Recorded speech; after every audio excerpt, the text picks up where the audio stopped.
কেমন বাঁদর এঁকেছি দেখো আমি।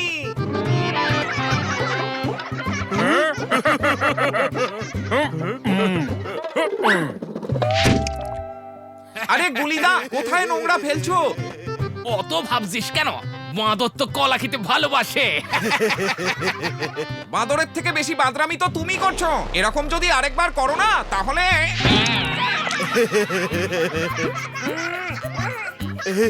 সরি সরি, আমার হাত থেকে ইচ্ছে করেই ফসকে গেছে। আর একবারও এরকম করবে না কিন্তু। আচ্ছা, একবার না হয় মেনে নিলাম, দ্বিতীয়বার মানবো না কিন্তু। বন্ধুত্বের খাতিরে এটাও মেনে নিলাম, কিন্তু তৃতীয়বার হলে কলা লেবু তো ঠিক ছিল, কিন্তু আনারসে যে কাঁটা থাকে দাদা। এত খেয়ে ফেলেছিস যে ঢেকুর তুললে মিক্স ফ্রুটের মতো গন্ধ বেরোবে। চলো ভেতরে যাই। ওরা আমাকে এমন ভাবে অ্যাভয়েড করে যেন কোনো পাড়ার কুকুরকে অ্যাভয়েড করছে। হতে পারি আমি হালকা, কিন্তু আমার কথাকে হালকা ভাবে না নেওয়াই ভালো। এবার আমাকে এমন কিছু করতে হবে যাতে ওরা আমার কথা শোনে, নিজেদের কাজ ছেড়ে আমার সব কাজ করে। ভাব কঞ্চি, ভাব। আইডিয়া! এবার জমবে মজা।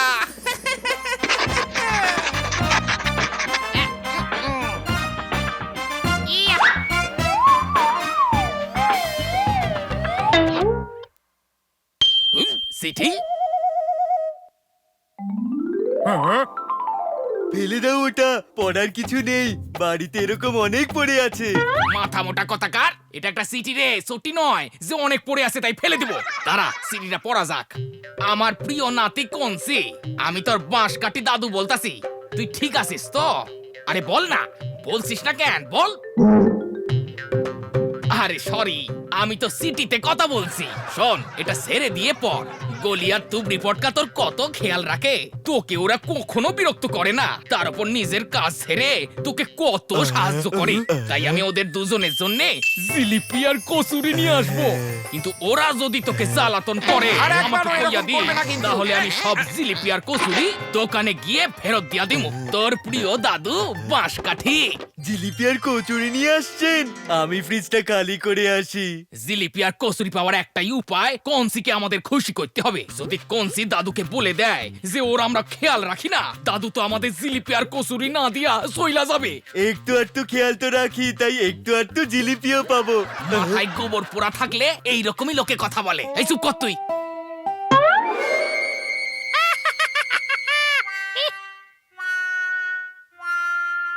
আরে আই এম সরি, নিচে রং পড়ে গেল, আমি এক্ষুনি পরিষ্কার করে দিচ্ছি। আরে তাতে কি হয়েছে? এ তো ধুলেই রং উঠে যাবে। আরো রং ফেলো না, মুছে দেবো আমরা। না না গুলিদা, আমি কারুর বোঝা হতে চাই না। যদি তুই পরিষ্কার করার জন্য ঝুঁকিস আর সেই সময় কোমরে চোট লাগে তো তোর এই বন্ধু একদম সহ্য করতে পারবে না রে। তাই এটা তুই নয়, বুলেট ডাইটা পরিষ্কার করে দেবে। নিজের নাম নিলি না কেন রে? বন্ধু, কিন্তু চালাক বন্ধু, তাই তোমার নাম বলেছি।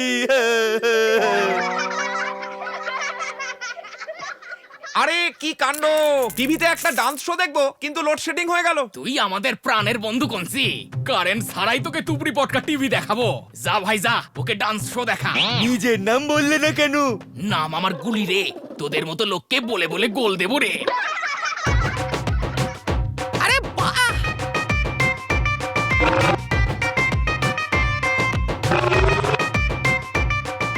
একটা টুল হলে ভালো হতো, কিন্তু আমি যে কাউকে খাটাতে চাই না বন্ধুগণ। এক্ষুনি আসছি। একবার এখান থেকে বেরোই, তারপর ইলেকট্রিক অফিসে গিয়ে অফিসারের মাথার বাল্বটা ভাঙবো। আজকেই ব্যাটার লোডশেডিং করার ছিল। বলেছিলাম না ওদের আমার হাতের পুতুল করব, কিন্তু এইটুকুতে মজা লাগছে না। শোনো বন্ধুগণ, আমার তেষ্টা পেয়েছে। আমি নিজেই জুস বানাতাম, কারণ আমি কারুর বোঝা হতে চাই না। কি খাবি বল? একবার শুধু মুখ ফুইটে বইলি রে, একবার কি খাবি তুই? আমি আমের জুস খেতে চাই। আরে এটা লাল রং কেন? আরে এটা তো হইল গিয়ে তরমুজের জুস। আমার আমের জুস চাই। এটা ঠান্ডা নয় কেন? আরে ঠান্ডা তো হলো গিয়ে কোল্ড ড্রিঙ্ক। সেটাই নিয়ে এসো। এটা কাঁটা চামচ দিয়ে কি করে খাবো? আরে কাটা চামচ দিয়ে তো নুডল খায়। তাহলে নুডল নিয়ে এসো। এই দেখো, তোর তো তেষ্টা পেয়েছিল। আরে তেষ্টা মেটানোর জন্য আমের জুস চেয়েছিলাম। মাথাটা আছে কি করতে বন্ধু? আমার খেয়ালই রাখো না তুমি। খেয়াল রাখি তো, নিশ্চয়ই রাখি। গুলিদা জিলিপি, কচুরি, বাঁশকাঠি দাদু। ভাগ্যিস আমায় শান্ত করলি, নইলে ওই কঞ্চিকে কেটে সেটে পেন্সিল বানাই দিতাম। কি বললে? পেন্সিল? আরে পেন্সিল নয়, ক্যান্সেল। আজ সব কাজ আমরা ক্যান্সেল করে দিয়েছি তোর সাথে খেলার জন্য। ইউহু! ঠিক আছে, তাহলে চলো লুকোচুরি খেলি আমরা। আমি লুকাবো আর তোমরা আমাকে খুঁজবে। এই শোন, দাঁত দেখাস না। ওকে খুঁজে বের করার দরকার নাই। ও যদি খেলায় হেরে যায় তো কাঁদবে, আর তাহলে বাঁশকাঠি দাদুর খারাপ লাগবে। ওনার খারাপ লাগলে আমাদের কপালে জিলিপি আর কচুরি জুটবে না, কি বুঝলি? এই যে চুপ থাকতে হবে। আমাদের কঞ্চিকে লুকোচুরিতে জেতাতে হবে। কোথায় গেলি কঞ্চি? দেখতে পাচ্ছি না তো। কোথায় গেলি কঞ্চি?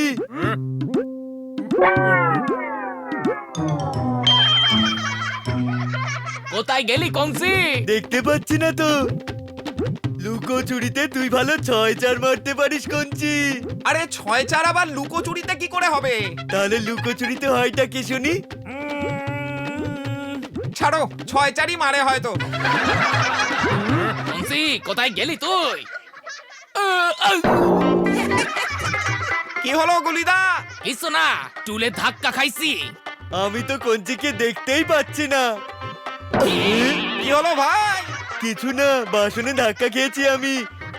চোরেরা যেমন রাতের জন্য অপেক্ষা করে, তেমনি আমরা তো দাদুর জন্য অপেক্ষা করছি।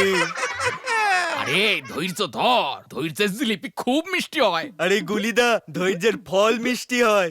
দাদু তো আনছেন জিলিপি, তাহলে বেকার ফল বলতে যাব কেন?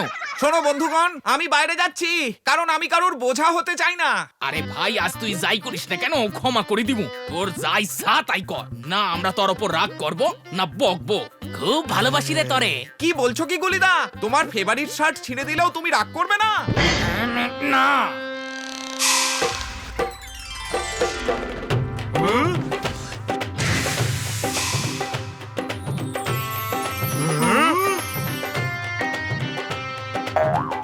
বাঁশকাঠি দাদু তুমি? কঞ্চি শোনা, গত সপ্তাহে তোর সাথে দেখা করতে গ্রাম থেকে রওনা দিয়েছিলাম, আজ পৌঁছলাম। এক মিনিট, এক সপ্তাহ লেগে গেল জিলিপি আর কচুরি কিনতে? আরে বাস ভাড়ার টাকা ছিল না, তাই হেঁটে আসতে হলো। বা, বাস ভাড়া বাঁচিয়ে আমাদের জন্য জিলিপি আর কচুরি এনেছেন দাদু। আরে কিসের জিলিপি আর কচুরি? আর তোরা দুজনকে? হ্যাঁ, আরে আমরাও আপনার নাতি হই, ছোট মিষ্টি। আপনার খোঁজ খবর নেওয়া কনসির বন্ধু হই। আমরা যদি কনসির খেয়াল রাখি আর ওর সব কাজ করি, তাহলে আপনি আমাদেরকে জিলিপি আর কচুরি খাওয়াবেন। এটা তো আপনি চিঠিতে লিখেছিলেন। আরে বোকার হদ্দ, আমার কাছে মোবাইল আছে, তাহলে চিঠি লিখবো কেন? এক মিনিট, এটা তো কঞ্চির হ্যান্ডরাইটিং। তার মানে এসব ওই কঞ্চির কারসাজি। আমার নাম গলি আর আমাকেই ঘোল খাওয়ালি? কাকা আমার পঞ্চায়েত প্রধান, বন্দুকের খোসায় কেটে যাবে কান। আমাকে মেরো না বন্ধুরা, কচুরি জিলিপি আমি খাইয়ে দেবো।